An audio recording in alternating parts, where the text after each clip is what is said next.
Hello everyone, मैं doctor कीर्ति सबनीस हूँ, infectious disease physician from Fortis group of hospitals Mumbai. आज हम लोग बात करने वाले हैं कि कैसे हमारा इन्वायरमेंट या फिर आप जहाँ पे भी हॉस्पिटल जाएंगे, how to keep the hospital safe and clean from infection and prevention. जैसे कि हॉस्पिटल में भी कोई नॉर्म्स रहते हैं, हम लोग फॉलो करते हैं और एज अ पेशेंट आपको भी फॉलो करनी चाहिए to avoid infection and have a safe treatment. तो उसमें बहुत इम्पॉर्टेंट फर्स्ट पॉइंट है hand hygiene.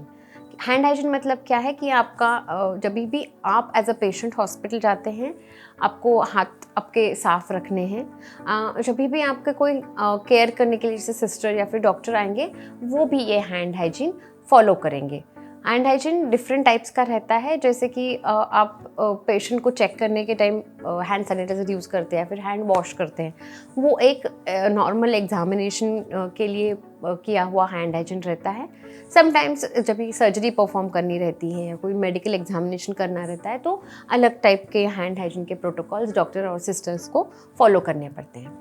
Second important aspect है जो एज अ पर्सनल हाइजीन भी आता है ट्रैवल करने के टाइम, उसको हम लोग बोलते हैं कफ एटिकेट। तो मतलब क्या है कि जब भी आप स्नीज या फिर कॉफ करते हैं, देयर आर सर्टेन थिंग्स हम लोग को फॉलो करने पड़ते हैं कि कफ मतलब आइदर यू कफ स्नीज कफ करेंगे तो make sure that you are not coughing directly on somebody's face और एनी सरफेस, बिकॉज वो क्लीन करने के लिए डिफ़िकल्ट जाएगा।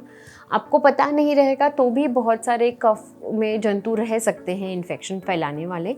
इसीलिए if your hands are not free, आपका हाथ अगर फ्री नहीं है तो try to cough on your sleeves पे, या फिर try to cough on a tissue paper जो अच्छे से आप डिस्कार्ड कर पाएँ। तो ये जो सिंपल चीज़ें हैं जो हम लोग एज अ किड्स बच्चों को सिखाते हैं as a personal hygiene and care, but जैसे नॉट एवरी टाइम हम लोग वो फॉलो कर पाएँ, लेकिन ध्यान रखें ये कफ एटिकेट डेफिनेटली फॉलो करना है।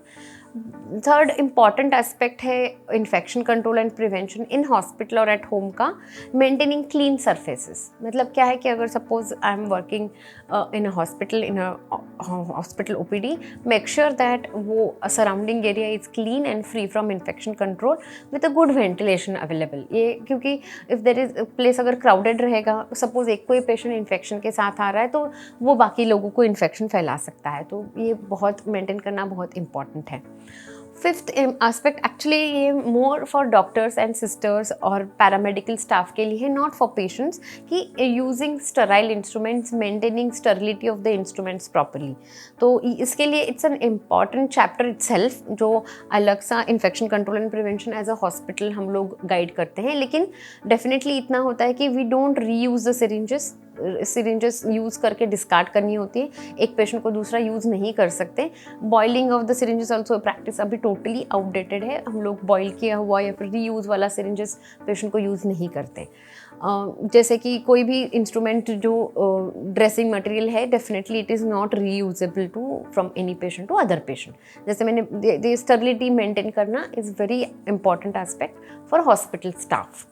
फिफ्थ एस्पेक्ट बहुत इम्पॉर्टेंट है इन्फेक्शन कंट्रोल और प्रिवेंशन में, जैसे कि maintaining the clean environment for the patients inside the operation theatre. Again, ये भी एक important aspect है for hospital staff and paramedics, not for patients themselves, but patients definitely can make sure that if you have any prior illnesses which are transmissible, जैसे कि TB, hepatitis B, definitely आपके doctor को ये आपको बताना है। So doctor वैसा अलग से precautions लेंगे while they are handling your any surgery, anything if it is undergoing. तो अगर हम लोग ये precautions ध्यान में रखेंगे तो we can keep our environment safe. Thank you.